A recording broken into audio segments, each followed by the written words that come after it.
नमस्कार मित्रों, राधे राधे। कई प्रश्न आ रहे हैं मेरे पास कि हमें ये बताइए गुरुदेव कि कुंडली में धन योग तो है, मान लीजिए धन आता भी है, बचता नहीं है, धन का खर्च फालतू हो जाता है, पता ही नहीं चलता, जबकि रोग में भी ज़्यादा बहुत नहीं जाता है, इधर उधर खर्च कुछ न कुछ आ जाता है, किसी को देना लेना, चाहे पैसा किसी को दिया वो वापस नहीं देता है और धन बहुत आता है। तो इसमें कौन सा योग ऐसा होता है कि ऐसा होता है? बहुत अच्छा प्रश्न है आपका। और ऐसे इस आज के इस महंगाई में लगभग 80% लोग ऐसे परेशान हैं। पैसा आता है, बचता नहीं है। पहले तो महंगाई, फिर भी कुंडली में हम योग देखते हैं। देखिए मित्रों, द्वितीय भाव धन का होता है, संचित धन का होता है। द्वितीय घर कि कितना धन आपका, और बैकिंग से भी, कुटुंब से, परिवार से भी क्या आपको प्राप्त हुआ धन, वो भी वो प्रदर्शित करता है। और एकादश भाव 11वां घर होता है आय का, आप लाभ का, आप कितना आय प्राप्त करते हैं, वो लाभ भाव है। और छठा घर होता है कर्ज का। और इन तीनों ग्रहों की ही स्थिति देख करके ही हम लोग इसका अंदाजा लगा लेते हैं। और तीसरा होता है राजयोग के अनुसार, जितना राजयोग गहरा होगा उतनी उसी प्रकार से आपका धन आएगा। अब यहाँ आपका प्रश्न है कि धन तो आता है, तो चलिए हम उस योग को नहीं दिखाते हैं कि धन आने की क्या क्या, धन बचता नहीं है, उस टॉपिक पे हम बात करते हैं।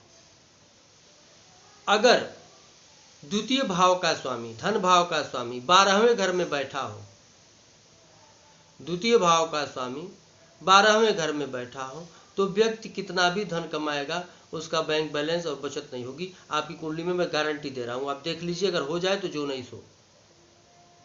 कोई विशेष कोई और बना हो अलग बात है, लेकिन 100 में 99% द्वितीय भाव का स्वामी अगर 12वें घर में है तो आपको अच्छा फल, धन का बचत नहीं होगा।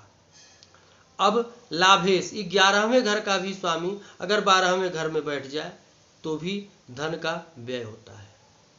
व्यक्ति पैसा कमाता है लेकिन उसका बहुत खर्च होता है। एकादशेश द्वादश भाव में, द्वितीयेश द्वादश भाव में, दो हो गया। अब देखते हैं छठे भाव को।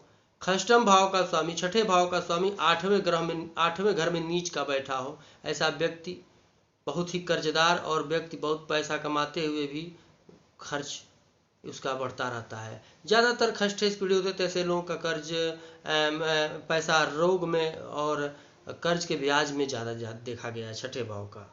तो हम अब सम्मिलित कर लेते हैं सब कुछ। आपने प्रश्न किया केवल अपने लिए, तो यहाँ रोग के लिए भी। तो खष्टम भाव का स्वामी अष्टम में नीच का हो, या खष्टेश नीच का कहीं भी बैठा हो, उसका नीच भंग न हुआ हो, और उसकी डिग्री 5 डिग्री से कम हो और 25 से ऊपर हो, तो भी व्यक्ति के पास पैसे की बचत बहुत कम देखी गई है। वो देखिए, 12वें घर का मैं बता दिया, तो उसमें स्थिति भी देखनी पड़ती है क्या, कितनी पोजीशन उसकी डाउन है।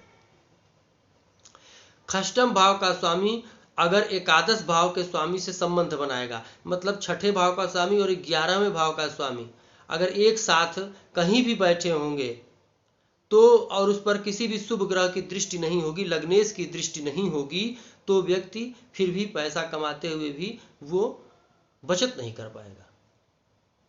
खष्टेश की स्थिति द्वितीयेश के साथ भी बन जाए तो भी ऐसा व्यक्ति धन नहीं बचत कर पाता है।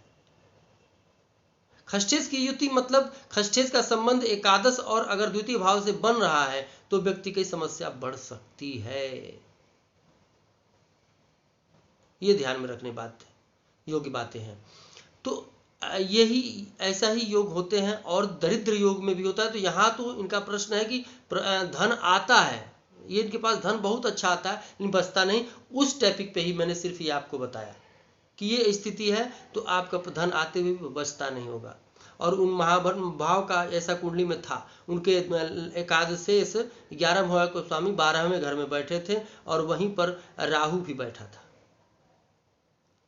धन उनका और एकादशेश द्वितीयेश उच्च का था, भाग्येश उच्च का था, धन उनके पास आता था, राजयोग अच्छा था लेकिन बचत नहीं थी। तो ऐसे ही आप अपनी कुंडली में देख सकते हैं कि बचत योग आपकी कुंडली में है, क्यों नहीं बन रहा है। ऐसा क्या स्थिति है कि पैसा कमाते हुए भी आप बचा नहीं पाते हैं। अब अगर ऐसी स्थिति है और आप धन की बचत नहीं हो रही है, तो उसके लिए आप सिर्फ एक उपाय भी बता दे रहा हूँ। जब इतना बता रहा हूँ तो आप गणेश जी की पूजा करें, गणेश अथर्सिस की पाठ करें, और या श्री सूक्त का पाठ या कनक धारा स्त्रोत का पाठ करें स्त्री लक्ष्मी के लिए, और आपको अवश्य ही फायदा कुछ न कुछ मिलेगा। आगे हरी इच्छा अगले एपिसोड को आप प्रश्न को लेकर के उपस्थित होंगे। राधे राधे, नमस्कार।